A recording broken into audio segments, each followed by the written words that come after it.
Ils étaient trois, liés par quelque chose que ni la science, ni la raison ne savaient nommer. Dès leur premier souffle, un secret les unissait. Ils partageaient tout sans jamais parler. Les rêves qui se répondaient d'un lit à l'autre, les peurs qui surgissaient en même temps au cœur de la nuit. Quand l'un frissonnait, les deux autres se réveillaient. Mais parfois, ce lien allait trop loin.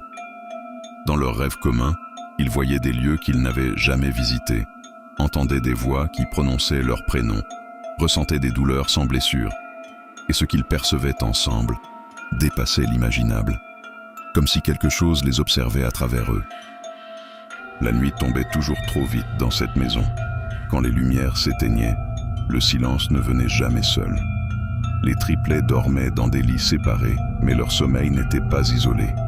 Au même instant, leur corps se raidissait, leur respiration se synchronisait, lente, puis trop profonde. Sans se parler, ils voyaient la même chose.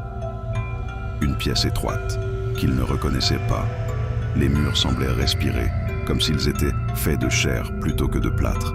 Une lumière pâle oscillait au plafond, mais aucune ombre ne suivait les règles.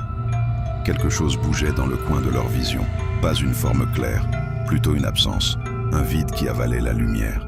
Ils entendaient un murmure qui semblait les compter. 1, 2, 3. Quand l'un d'eux tentait de détourner le regard, la douleur apparaissait dans les trois corps à la fois. Un pincement dans la poitrine, une pression derrière les yeux, comme si refuser de voir était interdit.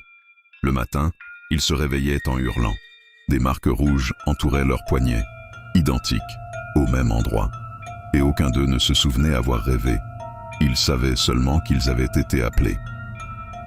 Ne t'arrête pas ici, va voir la partie 2.